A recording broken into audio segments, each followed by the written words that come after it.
Oi, bonitos e bonitos, tudo bom com vocês? Começando mais uma Quinta Misteriosa aqui no canal. Antes de mais nada, se você é novo por aqui, já se inscreve aqui embaixo pra não perder nenhum vídeo. Tem vídeo novo toda quinta-feira. Playlist completa do Quinta e do Teorias vai estar aqui na descrição pra vocês. Já tem muitos vídeos aqui no canal, então vão lá dar uma olhada. Aproveita e deixa o like pra mim bem no comecinho do vídeo, que me ajuda muito na divulgação.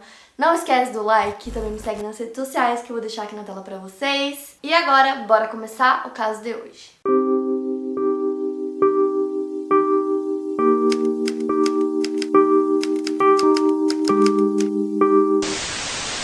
Hoje eu vou contar pra vocês um caso brasileiro e a mãe da vítima entrou em contato comigo e me pediu que gravasse esse vídeo aqui pro canal pra dar mais visibilidade pro caso, pra que as pessoas falem mais sobre o caso e que eu possa atingir o máximo de pessoas possíveis.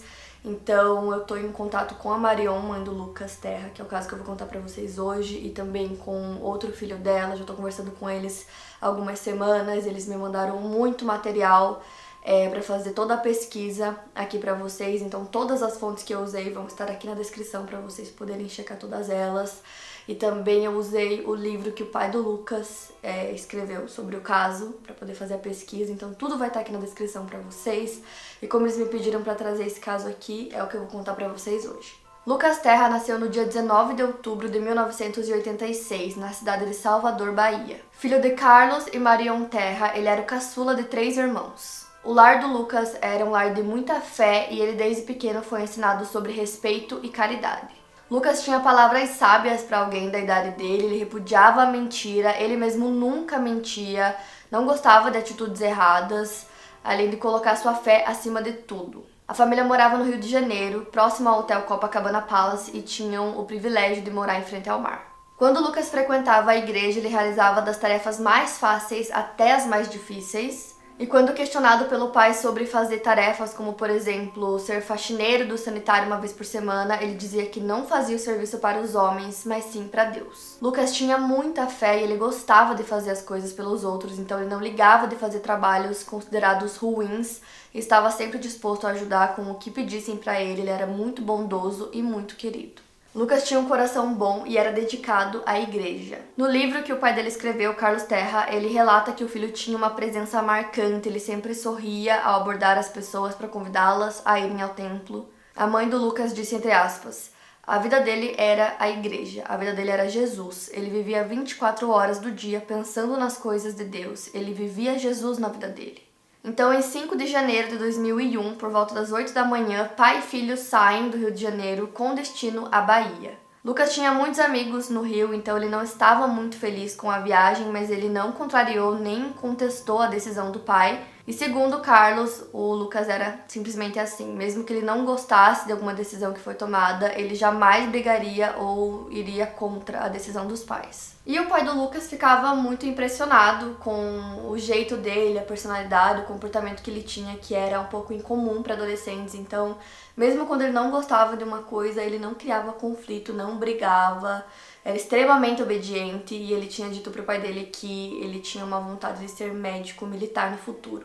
E como eu disse pra vocês, o Lucas morava no Rio de Janeiro com o pai e eles estavam se mudando pra Salvador, Bahia.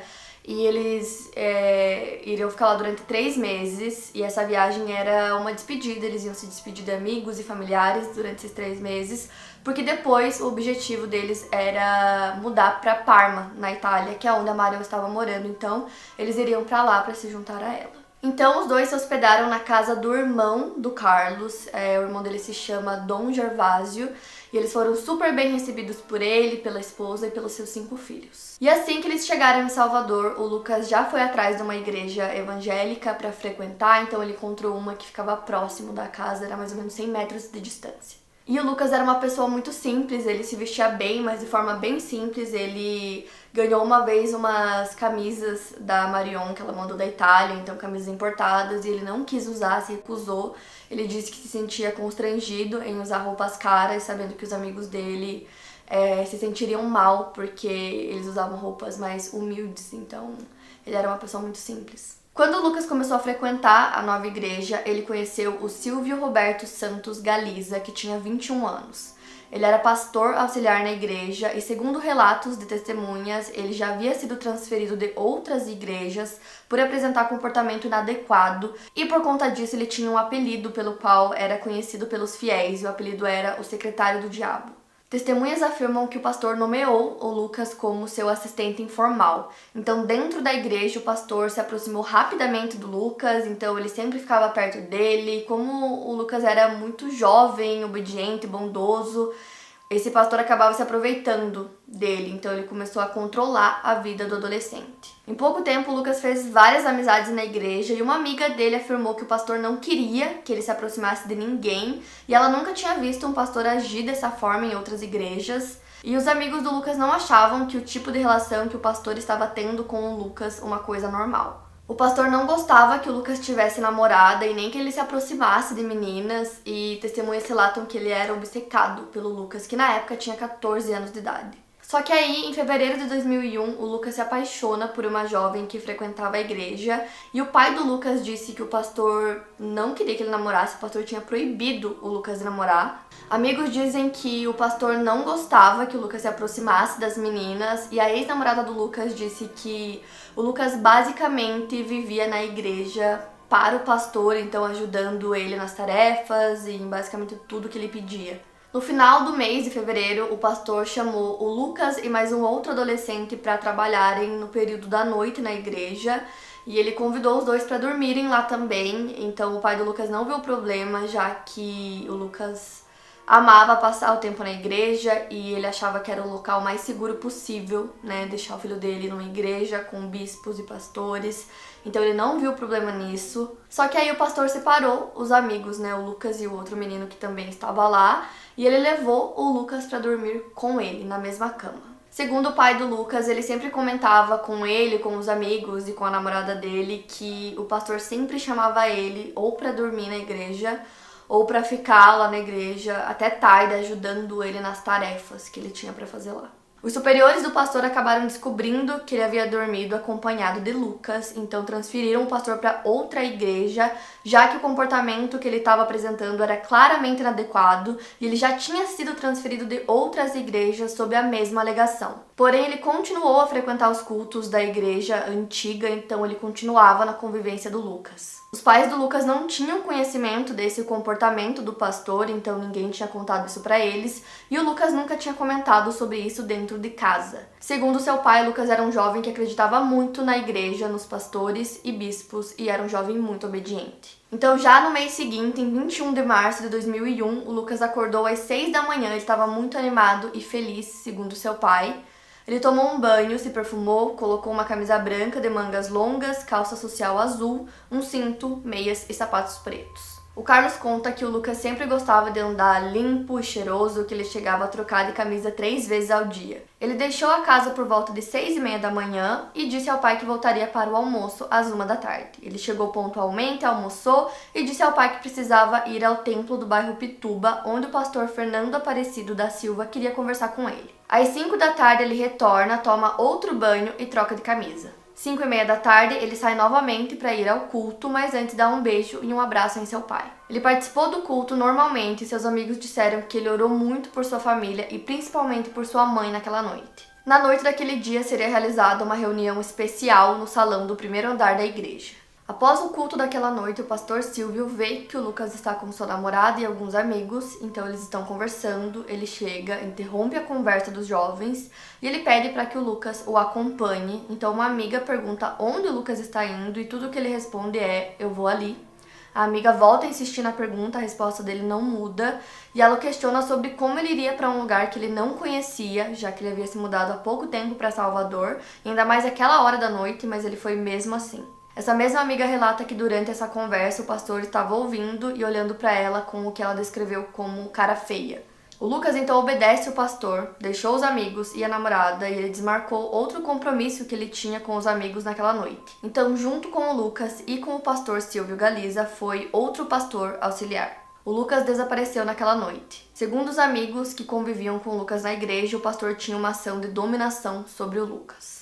No Vale das Pedrinhas, o pastor auxiliar que acompanhava Lucas e Silvio se despede e deixa os dois sozinhos. O horário limite para o Lucas estar em casa era por volta de 9h30. Então, quando já haviam se passado 20 minutos desse horário, o pai dele se levanta, troca de roupa para ir procurar o filho, porém ele recebe uma ligação do Lucas às 10h09.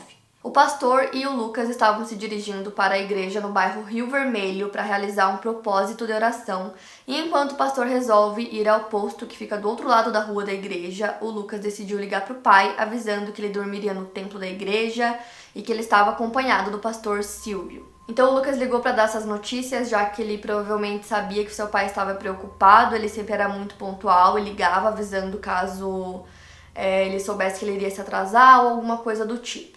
No dia seguinte, o pai do Lucas percebe que ele ainda não tinha voltado para casa, então ele vai até a igreja e pergunta para as pessoas se elas sabiam onde o Lucas estava, e aí ele é informado que o Lucas tinha saído do culto no dia anterior e ele tinha saído acompanhado de um pastor. Então o Carlos, pai do Lucas, encontra o pastor Silvio e ele pergunta sobre o Lucas, e o pastor responde que ele tinha deixado o Lucas no ponto de ônibus, no ponto final do ônibus no dia anterior, porque o Lucas disse que ele estava indo para outra igreja sozinho. Então o Carlos vai até essa igreja que o pastor Silvio indicou e ele pergunta do Lucas, né, onde ele estava, se alguém tinha visto ele, e ninguém sabia dele. E nessa época que ele desapareceu, o Lucas tinha 14 anos. Então, nesse momento, o Carlos decide ir até a delegacia do bairro para relatar o desaparecimento do filho, só que a resposta que ele obteve foi que ele tinha que esperar pelo menos 48 horas de desaparecimento para que aí eles pudessem registrar a queixa. Só que o Carlos ficou insatisfeito, então ele disse que haviam várias testemunhas que tinham visto um indivíduo saindo do culto com o Lucas, e que depois disso o Lucas tinha desaparecido, então eles tinham que fazer alguma coisa, mas eles não fizeram nada naquele primeiro momento. No livro que o Carlos escreveu, ele relata que na época do desaparecimento do Lucas ainda não existia a lei de busca imediata, que quando uma criança ou adolescente desaparece, eles precisam fazer a busca imediatamente, então na época ainda não existia essa lei. A essa altura o Carlos já estava desesperado, procurando pelo Lucas, então ele procurou por ele por toda parte, por toda a cidade. Ele imprimiu cartazes com a foto do Lucas e com o número dele para que, se alguém soubesse de alguma informação ou tivesse visto o Lucas, que entrasse em contato com ele. Ele ficou até 6 horas da tarde do dia seguinte em frente ao Templo Santa Cruz, na esperança que o Lucas fosse aparecer, mas infelizmente ele não apareceu. O Carlos também foi, junto com um amigo dele chamado Valmir, para todos os hospitais da cidade para ver se o Lucas estava em algum desses hospitais. Ficaram até 3 horas da manhã procurando por ele e não encontraram nada. No dia 23 de março, 2 dias depois do desaparecimento, o Carlos vai até o Templo do Rio Vermelho às 5h30 da manhã, junto com um amigo do Lucas, para falar novamente com o pastor Silvio, só que dessa vez o pastor dá outra versão sobre onde ele teria deixado o garoto. Na primeira conversa, ele disse que teria deixado no ponto final do ônibus, e nesse dia ele falou que tinha deixado ele em frente à Ceasa do bairro Chapada do Rio Vermelho. Então o pai voltou para Santa Cruz e mandou fazer cartazes com a foto do Lucas. Nesse mesmo dia, um corpo foi encontrado dentro de um caixote carbonizado. Esse caixote estava jogado em um terreno vazio na Avenida Vasco da Gama. O pai recebeu a ligação de um dos membros da igreja, a qual ele estranhou, pois não sabia como o homem havia conseguido o número dele, então ele ligou para avisar que haviam encontrado um corpo. Carlos foi até o local e o mesmo homem que ligou pediu para que ele ficasse no carro, que ele mesmo iria checar o corpo. Um tempo depois ele volta e diz que o corpo não era do Lucas, que não haviam semelhanças. Então foi isso que ele disse para o Carlos, mas no caso ele estava mentindo. A polícia obteve informações de que no dia anterior, em um horário entre 11h30 e meia-noite, uma perua Kombi com 3 homens estacionou no terreno. Junto com ela havia mais 2 homens em uma moto. Testemunhas dizem que labaredas de fogo subiram e logo em seguida os homens fugiram do local em alta velocidade. No dia seguinte, procurando novamente por respostas, Carlos vai até a Catedral da Universal, sede da instituição, e ao pedir para falar com o responsável, ele aguardou por 9 horas e saiu de lá sem que o responsável o atendesse. Nos dias seguintes, o pai passou por grande desespero, procurando pelo filho, batendo de porta em porta, já que o paradeiro do jovem continuava desconhecido. Quando a mãe do Lucas, a Marion, pedia para conversar com ele, o pai dizia que ele não estava em casa, que ele estava na igreja, então nos primeiros dias ele não conseguiu contar pra ela que o filho deles tinha desaparecido. Então assim que ela descobriu, imediatamente ela veio pro Brasil junto com a irmã dela. para ajudar nas buscas e tentar encontrar o Lucas o mais rápido possível. E aí aquele corpo que foi encontrado carbonizado dentro do caixote foi levado, né, para que fizessem testes, para que descobrissem a identidade daquela pessoa. E aí haviam restos de tecido ao redor do crânio que indicavam que a vítima foi amordaçada. O tecido tampava a boca e o nariz. Os seus braços também foram amarrados. Dentro do caixote foram identificadas páginas de publicações religiosas e uma substância inflamável que foi utilizada para queimar o corpo. O laudo médico determinou que a morte foi causada por carbonização, ou seja, ele foi queimado vivo. O Carlos ficou sabendo pela polícia que o corpo que havia sido encontrado era de Lucas, testes de DNA comprovavam a identidade do corpo, então ele foi chamado para reconhecer alguns objetos que pertenciam ao seu filho. Só que esses exames de DNA demoraram e com isso a identificação e confirmação da identidade do Lucas também, então com essa demora o corpo não era liberado e a família não podia fazer o sepultamento. O pai do Lucas relata que, segundo comentários de quem passava pelo local onde o corpo foi encontrado no dia do desaparecimento, o terreno baldio era usado por pessoas que agiam em nome da igreja para queimar pedidos de orações da Santa Fogueira. A polícia diz que o caixote foi feito às pressas, Lucas foi amarrado, amordaçado, espancado e colocado dentro do caixote. A perícia concluiu que houve uma tentativa de asfixia e que, posteriormente, o garoto foi queimado vivo. O promotor Davi Galo Barouti acredita que houve violência sexual, porém, como o corpo foi carbonizado, a perícia não foi capaz de concluir precisamente se essa violência existiu ou não. Os peritos analisaram o que sobrou da madeira e um tecido que estava junto ao corpo. Esse pedaço de tecido corresponde a pedaços de cortina pertencentes ao templo em que eles estavam e foram utilizados para tamparem a boca e asfixiarem o garoto. O caso aconteceu em março e no mês de outubro do mesmo ano, os policiais concluíram o inquérito e acusaram Silvio Galiza pelo assassinato do jovem Lucas Terra.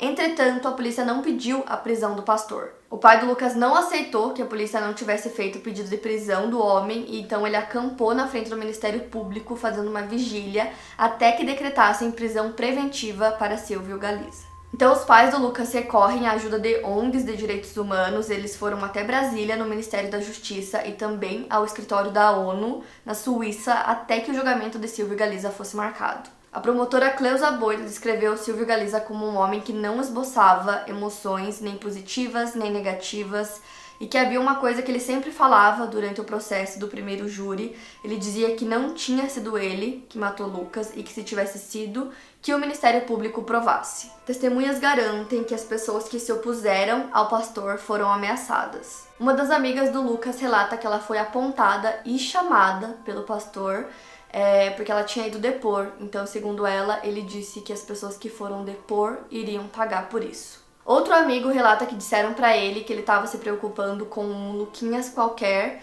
que tinha vindo do Rio de Janeiro só para prejudicar um homem de Deus, que nada iria parar a obra de Deus e que era pro garoto esquecer do Lucas. A mãe do Lucas também recebeu uma ligação de uma pessoa que não quis se identificar, e aí essa pessoa disse que ela era uma amiga que estava prestando solidariedade. E da mesma forma ela disse pra Marion esquecer do Lucas, que ela tinha um marido para cuidar, que essas acusações estavam sendo feitas contra um homem de Deus que era bom e digno. De alguma forma, essas pessoas sentiam que o caso ameaçava a igreja e que homens de Deus não podiam ser acusados dessa forma. Então, em 9 de junho de 2004, haviam se passado 3 anos e 3 meses desde o desaparecimento do Lucas. O pastor Silvio Galiza é condenado a 23 anos e 5 meses de prisão. Ele já saiu do tribunal sob custódia e foi direto para a penitenciária. Segundo a promotora, sempre havia uma sensação de que havia mais alguém envolvido no crime, mas naquele momento não havia como saber se haviam outras pessoas envolvidas, já que o próprio autor negava a autoria do assassinato. Ele jamais iria dizer se houve participação de outros. A defesa do Silvio recorreu e ele foi a júri novamente. Nesse segundo júri, que aconteceu em novembro de 2005, sua pena foi reduzida para 18 anos. E mesmo depois de sua condenação, ele continuava negando a autoria do crime. Ao dar entrevista para o programa Linha Direta, o Silvio Galiza estava acompanhado de 7 advogados. Nessa época ele estava preso e o programa foi ao ar em 2006. Na entrevista ele afirma que o relacionamento dele com o Lucas era semelhante ao com os demais obreiros e fiéis. Ele disse que Lucas passava o dia todo na igreja e ele se destacou em meio a outros jovens por conta disso. O pastor confirma que sim, ele e Lucas utilizaram a mesma casa para dormir, porém de lados sentidos opostos da mesma cama. O promotor do caso diz que é certo que o Silvio é o autor do assassinato, mas que seria impossível ele ter feito a locomoção do caixote e a ocultação do cadáver sozinho. Então, uma das questões que ficou em aberto para os policiais quando o Silvio ainda era o único suspeito do crime foi a de que ele não sabia dirigir muito bem e ele não tinha um veículo próprio. Então, como ele sozinho poderia ter transportado o corpo dentro de um veículo até um terreno baldio sem que ninguém o tivesse notado? No ano em que o programa foi ao ar, que foi em 2006, houve uma reviravolta no caso. Segundo Silvio, na época em que aconteceu o caso, ele não podia contar tudo o que ele sabia, pois estava sendo ameaçado de morte. Ele contou outra versão para a morte de Lucas, diferente das anteriores, que já tinham contradições. Nessa nova versão, ele acusou 3 outros homens da igreja, sendo eles um bispo, um pastor e um segurança. Segundo Silvio, esses 3 homens teriam sido os reais assassinos do menino, e além disso ele conta que teria visto o corpo do adolescente dentro do carro de um pastor da igreja. Silvio diz ter pego a chave do carro do pastor Fernando e ter entrado no carro. Quando ele viu, o corpo já estaria dentro do caixote, dentro do carro, colocado sob um lençol coberto. O promotor diz que em momentos diferentes o pastor Silvio conta versões diferentes sobre o que aconteceu, mas o fator comum em todas as versões é ele negar a sua culpa no crime. Em nenhuma das versões ele explica coisas básicas sobre a linha do tempo do crime e ele não se insere como culpado ou cúmplice em nenhum momento. Quando Linha Direta fez um episódio sobre o caso, a Igreja Universal de Salvador foi procurada pelo programa, porém eles não quiseram se pronunciar sobre o caso. Em 2006, 5 anos depois do assassinato, a morte de Lucas Terra não havia sido completamente esclarecida. Nesse mesmo ano, o pastor Silvio acusa os outros 2 pastores de terem sido os autores reais do crime. Segundo ele, Lucas teria entrado no templo e visto Fernando Aparecido da Silva e Joel Miranda tendo relações sexuais dentro do local e por isso eles teriam assassinado o jovem. Silvio relata ter sido ameaçado de morte pelos pastores e que eles teriam ameaçado também sua família, caso ele não guardasse segredo sobre o que havia acontecido ou deixasse que a culpa fosse jogada toda sobre ele. Tanto ele quanto sua família seriam mortos pelos pastores. O promotor conta que o Silvio nunca explica em nenhuma de suas versões contraditórias como que o garoto que estava na loja de conveniência, localizada em frente à igreja junto com ele, acabou encontrando esses homens na igreja ou como esses homens teriam levado o garoto para outro local e aí depois ele só encontrasse o corpo do menino já dentro do carro de um dos pastores. O promotor acredita que esses homens que o Silvio relatou foram na verdade seus cúmplices. Então, além do Silvio Galiza, agora tinham mais 2 suspeitos do caso, que eram o Fernando Aparecido da Silva e o Joel Miranda, pastores da igreja. Em 2008, o Fernando foi preso e ele permaneceu encarcerado alguns meses, mas foi solto e respondeu o processo em liberdade. Ele era pastor no templo da Pituba e atualmente é pastor em Minas Gerais. O Joel era pastor da Igreja Universal do bairro Rio Vermelho e ele permaneceu por um tempo com um paradeiro desconhecido e atualmente continua sendo pastor no Rio de Janeiro. No ano de 2012, a pena de Silvio Galiza passou a ser em regime aberto com direito a sair do complexo penitenciário da Mata Escura de segunda a sexta durante o dia. Silvio cumpriu 7 anos e está em liberdade condicional desde 2012. Nas redes sociais, ele se descreve como estudante de direito e pastor. Enquanto Silvio estava preso cumprindo pena, os outros 2 pastores continuavam suas vidas normalmente fora da prisão e permaneceram sendo pastores da igreja. Em 2017, a justiça determinou que ambos fossem a júri popular, mas em novembro de 2018, o STF anulou o processo contra Fernando Aparecido. Ricardo Lewandowski, ministro na época, alegou que o processo foi suspenso por falta de provas. Essa decisão judicial abalou ainda mais a saúde do pai do Lucas, Carlos Terra, que lutava contra a depressão. Ele morreu de parada respiratória decorrente de cirrose hepática em 21 de fevereiro de 2019, um mês antes dos 18 anos do crime. Ele lutou por justiça incessantemente desde o dia em que seu filho desapareceu e ele esperava ver os culpados pelo crime sendo presos e pagando pelos seus atos. Infelizmente, ele não conseguiu esperar para ver isso acontecer. A defesa dos 2 homens esgotou todos os recursos na justiça e isso segurou o andamento do processo e fez com que demorasse mais para que qualquer decisão em relação a eles fosse efetivamente tomada. Então, em novembro de 2020, o Supremo decidiu que os pastores vão a júri popular, mas a data do novo julgamento depende do controle da pandemia. Então hoje, 2021, a busca incessante por justiça continua. A Marion continua na luta, mesmo sem o seu parceiro. Então ela posta muito, ela é muito ativa nas redes sociais. Então eu vou deixar todas as redes sociais dela aqui na descrição. Acompanhem, que vocês vão ver todas as atualizações sobre o caso, porque ela posta tudo. O caso Lucas Terra virou livro, filme, inclusive como eu citei pra vocês, o pai do Lucas escreveu um livro sobre o caso que eu li pra fazer esse vídeo. Então todas as fontes também vão estar aqui na descrição. Acompanhe a Marion pra vocês verem todas as atualizações. Ela me pediu pra gravar esse vídeo, então eu espero muito que de alguma forma ajude, que chegue em várias pessoas. A ideia, né, de trazer casos brasileiros aqui quando a família me pede normalmente é pra dar mais visibilidade para as pessoas falarem sobre o caso, pra que não caia no esquecimento e pra que haja justiça, né? Então é isso. Vou deixar tudo aqui na descrição pra vocês, os links que eu citei, todas as fontes, tudo certinho aqui. Então deem muito like, compartilhem muito o vídeo, acompanhem a Marion nas redes sociais. Não esquece de se inscrever no canal aqui embaixo pra não perder nenhum vídeo, tá? Vídeo novo toda quinta-feira. E é isso. Eu vejo vocês no próximo vídeo.